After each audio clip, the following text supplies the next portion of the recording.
Всем привет, с вами Дэн и Хамильтон, любимец нашего чата в Telegram. Если, кстати, вы там не присутствуете, то я вам советую максимально оперативно подписаться. Ссылка в описании к этому видосу. Короче, Хамильтон открываем. Брал где? Конечно, на Джуме, потому что там Хамильтон купить можно и по адекватным ценам. Вот, моделька, значит, из текущей линейки.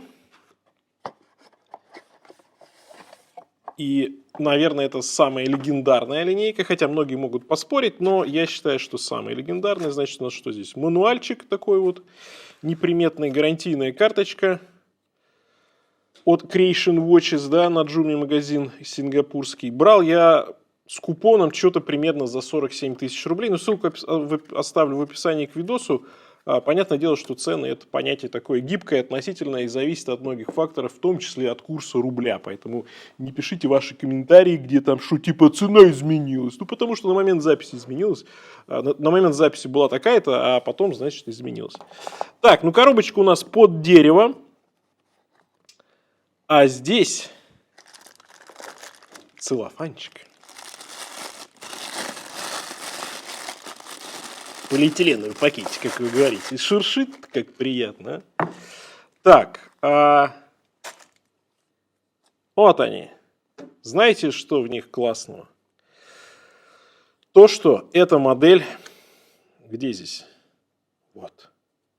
Вот такой референс. И, видите, ладошечка нарисована. А потому что здесь ручной подзавод. То есть, самый такой трушная версия этих часов. Для настоящих ценителей здесь нет автоподзавода, и поэтому они вот такие восхитительно тонкие. Модель эта называется Hamilton Hackeyfield, офицер, хендвайдинг и, соответственно, ручной подзавод. Ну, вдруг вы ошибетесь. Есть версии с ручным, есть без ручного. Я считаю, что брать надо только с ручным, потому что это настоящий Hamilton Hackeyfield, полевые часы. И вот здесь есть, конечно же, такой вот ламповый момент, что у вас нужно подзаводить часы. Я просто обожаю часы с ручным подзаводом, если вы часто смотрите канал.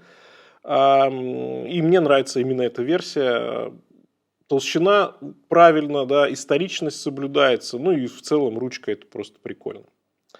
Ремешок парусиновый в этой версии у меня. Опять же, я считаю, что парусиновая версия вот такая немножко песочная. Она как раз тоже лучше подходит к тому, что вот этот полевой дух часов. Там есть версия еще на коже, но мне нравится версия именно вот эта. Тем более снизу здесь у нас тоже есть подкладка кожаная. Посмотрите, как здесь вот в ткани они такие вот вставили металлические колечки, не знаю, как это правильно называть, ну, короче, чтобы у нас износ был достаточно медленным. Нет, конечно, никакой системы быстрой замены, но это же Хамильтон, он вот такого не опускается. Но, опять же, историчность и у нас просверленные ушки, так что ремешок достаточно просто будет надевать. Я считаю, что к этим часам вот что-то тканевое, натовские ремешки, наверное, это правильно.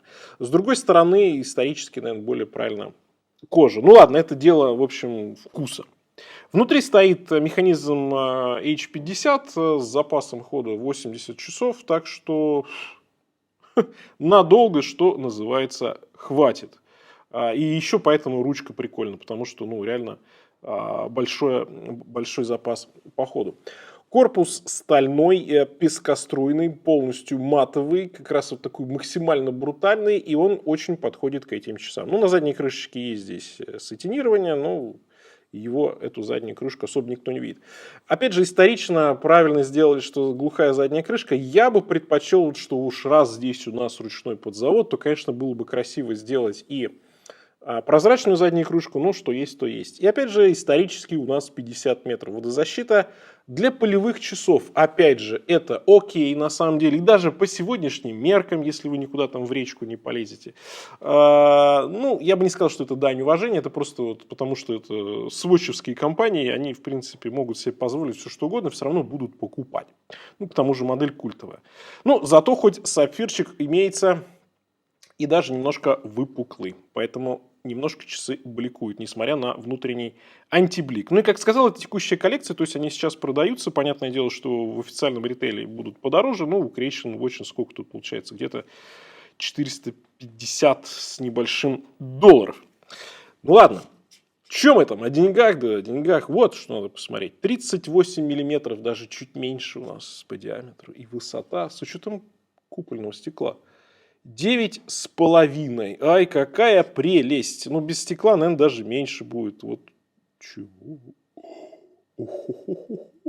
7,6. Красота.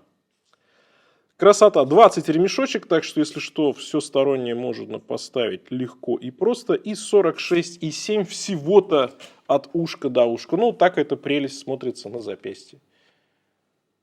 Ну и кто посмеет сказать, что здесь что-то не так в этих часах?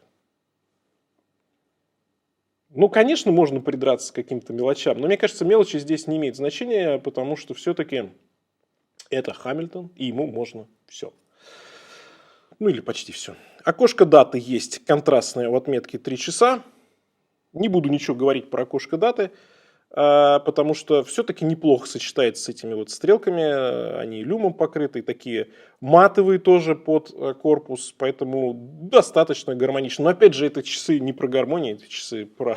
Это ж милитари модель у нас. Хотя в современных реалиях, конечно же, это такая повседневная версия, достаточно универсальная. Кстати, всего тут 59 грамм они весят. И с учетом размеров, с учетом высоты, ну, подходят практически под что угодно. Ну, более строгие, если вы хотите их вид, то, конечно, ремешочек нужно будет поменять. Но это больше под casual. Так, ну, на антиблик немножко пожлобили. Можно было побольше промазать. Но, опять же, это же Swiss Made. Ему можно. Зато все аккуратно по печати, стрелочки приятненькие, секундная стрелка просто вообще прям восхитительно красиво. По корпусу смотреть особо нечего, потому что, ну что у нас здесь, пескоструй, аккуратно, в грани, все тут, в общем, окей. Ну, задняя крышка примитивная, хотелось бы что-нибудь здесь поинтереснее, тем более модель все-таки навеянная историей. Что хочу сказать по итогам? Ну, наверное, здесь лагерь всегда делится на две стороны. Кто говорит о том, что, в принципе, за эту же сумму можно купить часы там ты-ты-ты-ты-ты. Конечно, можно. А с другой стороны, у нас Хамильтон, у нас исторический дизайн, историческая модель на приятной ручке и все такое прочее, да, все такое приятное. Поэтому, вот мое мнение, я центрист, наверное. Я считаю, что по ритейлу это, конечно, все-таки оверпрайс, но вот если найти эти часы по более адекватной цене, то, собственно, почему бы и нет? Потому что, ну, те же самые, да, 450, там, $500, это прям приятная цена на самом-то деле, если брать на Джуме. Да, понятно, что там у нас на наших всяких площадках это будет дороже. Ну, плюс-минус, короче, по этой цене окей, где-то в сотка там и плюс, то, что в ритейле, это, конечно, совсем нет. Вот, но вот такой вывод. Пишите, как вам эта модель. Что еще из Хамильтонов показать на канале. На этом у меня все. Всем пока. С вами был Дэн. Увидимся.